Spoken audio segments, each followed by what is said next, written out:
Shalom, shalom, queridos. Deus abençoe a todos. Hoje, continuando o nosso plano de leitura aqui nos capítulos 35, 36 e 37 de Jó. Quero destacar já aqui no capítulo 35, o versículo de número 2. Achas que é justo dizeres, maior é a minha justiça que a de Deus? Porque dizes, de que maneira serviria ela? Que proveito tiraria ela mais do que do meu pecado? Bom, ele continua aqui as suas argumentações, nos trazendo pontos bem importantes e que nos levam a profundas reflexões. Uma das coisas mais complicadas que Jó estava enfrentando é que no meio da dor, das dificuldades, nós acabamos sendo levados a fraquejar na fé. E quando nós pensamos sobre isso, sobre fraquejar na fé, nós começamos, na verdade, a ficar cegos, E quando nós ficamos cegos, nós passamos, na verdade, a acreditar em tudo que as nossas percepções elas vão nos indicar. Então,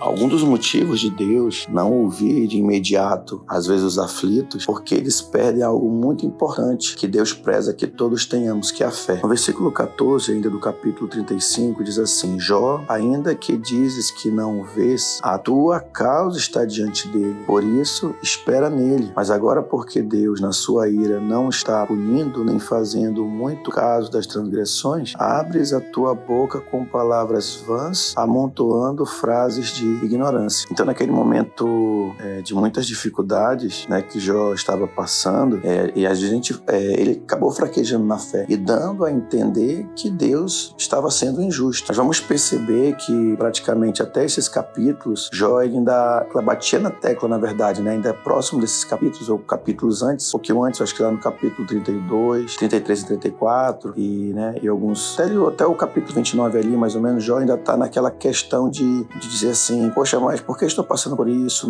Não é justo o que eu estou passando. Então, o Eliú vai trazer aqui algumas reflexões bem interessantes, porque vai mostrar para Jó que ele precisa acreditar que não se trata necessariamente de uma punição, mas que ele precisava ter fé, porque a causa de Deus estava diante dele, a situação que Jó estava passando. Então, Deus, ele espera sim de nós, e estava esperando de Jó, uma confiança que ele estava aprendendo a desenvolver. Interessante que muitas vezes nós podemos pensar que a falta de bênçãos imediata, ela não é prova da negligência de Deus. Vou repetir para você. As faltas de bênçãos imediatas por algo bom que nós estamos fazendo, isso não é negligência da parte de Deus. Então, Deus está esperando o momento, a ocasião certa, no tempo dele, no kairos dele, como nós chamamos. Nós temos dois tipos de tempo, Temos o cronos e o kairos. O cronos é o tempo que nós conhecemos aqui normalmente, e o kairos é o tempo que está condicionado a Deus. Ele sabe o momento, a hora, os segundos, os minutos que ele vai agir e fazer acontecer. Aqui no caso, na vida de Jó e também na nossa vida. Então, essa é uma lição que nós podemos aprender já de imediato, é que Deus, ele espera a nossa confiança nele em meio às aflições que estejamos passando. Seja por consequências que nós fizemos realmente, ou não necessariamente. Deus em tudo, ele tem um grande propósito. Então, e principalmente no momento da dor e quando nos sentimos injustiçados, entre aspas, assim podemos dizer, é que nós fraquejamos na fé. E é justamente aí, querido, que é o grande segredo da nossa vitória. Nós não fraquejarmos na fé. Talvez hoje você está ouvindo esse áudio, você passou por um acidente, talvez você está passando por uma enfermidade, alguém na família, ou talvez você esteja passando assim, uma situação hoje que você não tem nem forças para sair dessa situação. Mas eu digo para você não perca a fé. Eu volto a dizer aqui o que Eliú falou para Jó. Jó, ainda que dizes que não o vês, que Jó estava dizendo que Deus talvez não estivesse vendo ele, a tua causa está diante dele, por isso espera nele. Então, talvez nós temos alguns sonhos para realizar. Vamos continuar fazendo o que é certo, vamos continuar caminhando, que se não for como nós queremos, mas vai ser como ele quer, e como ele quer é a melhor maneira, é a melhor forma, da forma dele sempre vai ser o melhor para cada um de nós. No capítulo 36, nós vamos já vai começar a aprender uma lição que Deus está trazendo ele para ampliando a compreensão de Jó, melhor dizendo, ampliando a compreensão de Jó, de que não necessariamente o homem, ele vai ser sempre punido pelo que ele faz, não necessariamente, mas se isso não é uma regra absoluta, embora claro que na maioria das vezes vamos sim colher aquilo que nós fazemos, como nós sempre dizemos e ensinamos, mas nem sempre o homem vai receber tintim por tintim de tudo que ele plantou. Assim, Deus vai ser implacável, quero dizer assim, Deus vai ser implacável com todo o ser humano, não é bem assim, mas de alguma forma o ser humano, nós sabemos que ele vai colher sim as coisas que ele plantou. Entretanto, Deus também está trazendo aqui uma outra compreensão compreensão para Jó que as aflições que passamos, as dificuldades que enfrentamos, né, as lutas que passamos, elas visam o bem. Então, inclusive, isso aqui é uma compreensão bem interessante que tem um rabino chamado Rabino Shalom Arush, que ele trabalha muito isso nos seus ensinos, de que tudo que Deus faz é para o bem, mesmo quando aparentemente estamos sendo injustiçados ou não entendemos porque algo aconteceu. Pode ter sido uma tragédia, pode ter sido uma dor inexplicável, uma enfermidade. Tudo que acontece é para o bem. Então, entender isso foi revolucionário para Jó. Então, gente, que o capítulo 36 ele é muito interessante. Vou ler alguns versículos aqui para vocês. Verso 2 do capítulo 36. Mais um pouco de paciência e te mostrarei que ainda tenho argumentos a favor de Deus. Do que eu estou te falando, que Deus tem um propósito, né, no meio do sofrimento humano. Versículos 6 e 7. Não poupa a vida ao perverso, mas faz justiça ao aflito. Dos justos não tira os olhos, antes com os reis, trono os assenta para sempre e são exaltados. Então é interessante nós observarmos que aqueles que procuram andar na justiça, Deus não tira os olhos, embora talvez estejamos sofrendo por alguma situação, né? No versículo 13 ele fala: os ímpios de coração amontoam para si a ira e aguilhoados por Deus não clamam por socorro, perdem a vida na sua mocidade e morrem entre os prostitutos cultuais. Olha que coisa interessante, aqui já Eliú faz um contraste das pessoas que não têm fé, que não entendem que muitas vezes as aflições que eles estão passando, por eles não clamarem a Deus e pedirem força a Deus, talvez entendimento do que eles estão passando, eles acabam amontoando sobre si mais juízos, né? Aí ele dá aqui um alerta para Jó, né? Guarda-te, pois, versículo 18, guarda-te, pois, de que a ira não te conduza a escarnecer, nem te desvie a grande quantia do resgate. Aí veja que coisa interessante aqui, ó. Aí que nós vamos, né, compreender ainda mais, tanto no capítulo 36 como no capítulo 37, por que Eliú vai dizer para Jó que é importante eu acreditar e saber que tudo que eu estou passando, ele tem um propósito.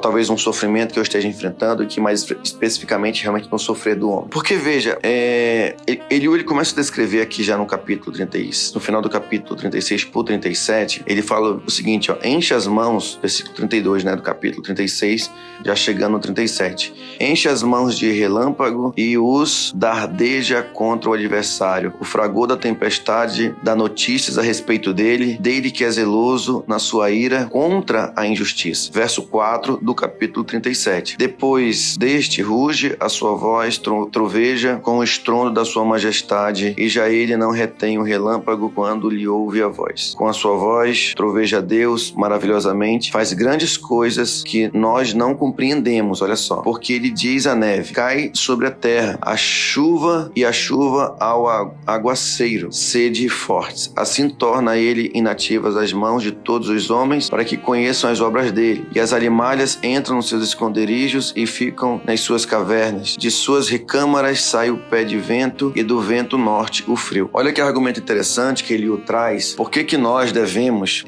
acreditar e entender que todo sofrimento, toda dor, talvez a dor de alguém que ainda não se converteu na nossa família, talvez a dor, dos desentendimentos que acontecem infelizmente nas famílias, apesar de tudo isso, Deus tem um propósito para o bem do homem. E qual é o grande argumento que ele usa para nos ensinar isso? Ele mostra que tudo ao nosso redor está acontecendo, por exemplo, as questões da natureza, as leis que governam, tantas coisas que Deus, ele ordenou, tantas coisas que nós não podemos compreender, tantas coisas que, os frutos que nascem, o dia que se põe, os astros, o vento, tantas coisas que estão ao redor do homem e que propiciam o homem viver. Existem tantas coisas ao nosso redor que nós não percebemos, que nós não dominamos, nós não temos domínio do acaso, nós não temos domínio do tempo, nós não temos domínio das circunstâncias. Então isso mostra que Deus está cuidando de tudo isso. Ele organiza tudo isso.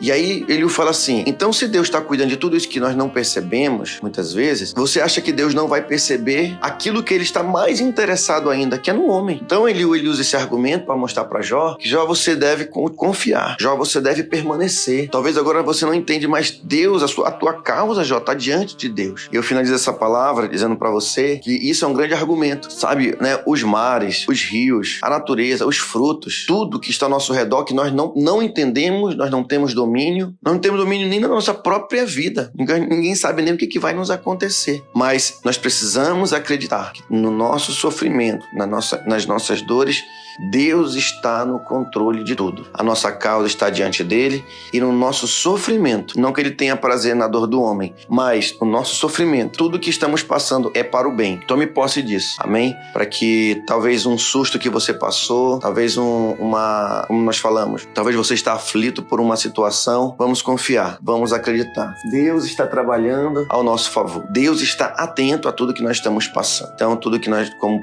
o apóstolo Paulo nos diz, a nossa leve e momentânea tribulação está gerando um peso de glória. Quando eu confio nisso, é libertador. Isso não quer dizer que você agora vai fazer pouco caso.